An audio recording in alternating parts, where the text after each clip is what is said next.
পুরো জঙ্গি প্রশিক্ষণ দেওয়া হচ্ছে নওশাদ সিদ্দিকীর নেতৃত্বে।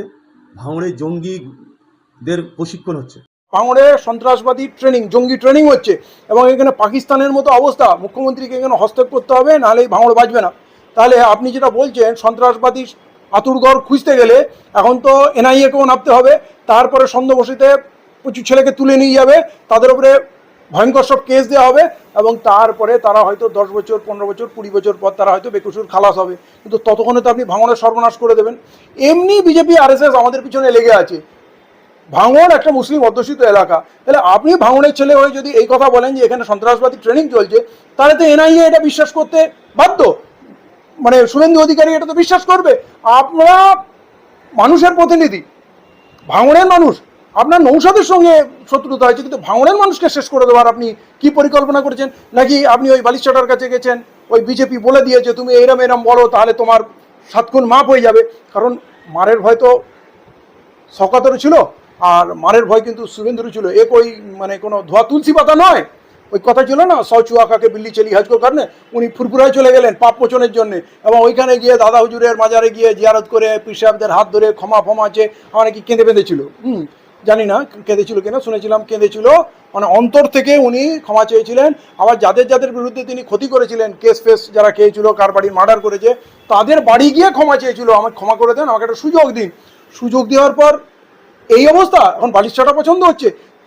আপনার 100টা কথা নওশাদের বিরুদ্ধে বলার থাকলে বলুন, রাজনৈতিকভাবে বলুন, ও ডেভেলপমেন্ট করেনি, এই করেনি, ওই করেনি, ঠিক আছে, কিন্তু আপনি পুরো সমাজটাকে বিপদে ফেলার কাজ করছেন। আর আপনার বন্ধু যদি বালিশাটা হয়ে যায়, যদি বিজেপি আপনার ঘর হয়ে যায়, তারপরে নওশাদের উপরে আঙুল তোলার আপনার কোনো অধিকার নেই, কারণ এখনও নওশাদ তার জায়গায় টিকে আছে। নওশাদ কিন্তু ঋতব্রতর কাছে যায়নি, নওশাদ কিন্তু বিজেপিতে যায়নি। অতএব আপনি যদি মনে করেন আপনি দুটো কথা বলে দিয়ে লোক নওশাদকে গাল দেবে, আপনি ভুল করছেন। নওশাদের সমালোচনা যারা করার তারা করবে, রাজনীতির সমালোচনা একটা অঙ্গ থাকবে, নওশাদ তার উত্তরও দেবে। কিন্তু এ যেটা করলো, আরাবুল যেটা করলো, এটাকে রাজনীতি বলে না, এটাকে নোংরামি বলে। মানে যাকে বলে জিস থালি মে খায়া উস থালি কো ছেদ দিয়া। ভাঙড়ের মানুষের ভোট নিয়ে, ভাঙড়ের মানুষের জমি লুট করে, ভাঙড়ের মানুষকে তোলাবাজি করে তুমি নেতা হলে, ধনী হলে, ক্রিমিনাল হলে, এখন তুমি না ভাঙড়ের মানুষকে কী করে বিপদে ফেলবে, তুমি সেই চেষ্টা করছো।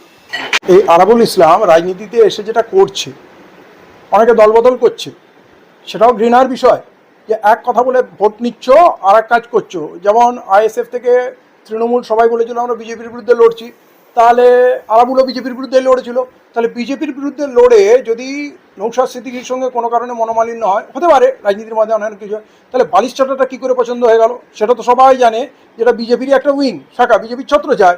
আর ওইখানে গিয়ে আপনি যদি নওশাদের সঙ্গে ঝগড়া করেন, আমাদের কিছু বলার নেই, রাজনীতিতে হয় ফাটাফুটি অনেক কিছু হয়ে যায়। কিন্তু যেটা বলছেন যে ওইখানে যে দেশের মধ্যে 3বার নির্বাচন হচ্ছে, লোকসভা, বিধানসভা, পঞ্চায়েত, প্রচুর টাকা খরচ হচ্ছে, কিন্তু ভোট করতে 3বারে যে টাকা খরচ হয় তার চেয়ে বেশি টাকা প্রত্যেক 6 মাস 1 বছরে ছাড় দিয়ে দিচ্ছে ব্যবসায়ীদের। তাহলে লাভটা কোন জায়গায়? 1 বছরে যদি ভোট হয়, 5 বছরে, তাহলে শুনে রাখুন, একটি নির্বাচিত সরকারকে 3বার জনসমক্ষে আসতে হচ্ছে, পঞ্চায়েত, লোকসভা, বিধানসভা। তাদের মনে ভয় থাকে যে এই 5 বছরে 3বার জনসমক্ষে আসতে হবে। আর যদি 1বার ভোট হয়, 5 বছরে যে কোনো সরকারের 1বার মানুষের কাছে পরীক্ষা দিতে হবে।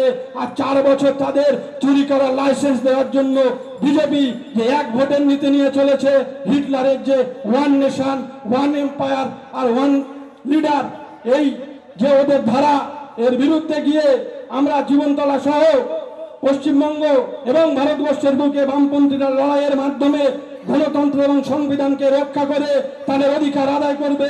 এই কয়েকটি কথা বলে আমি আমার বক্তব্য শেষ করছি। ইনকলাব জিন্দাবাদ, সিপিআইএম জিন্দাবাদ।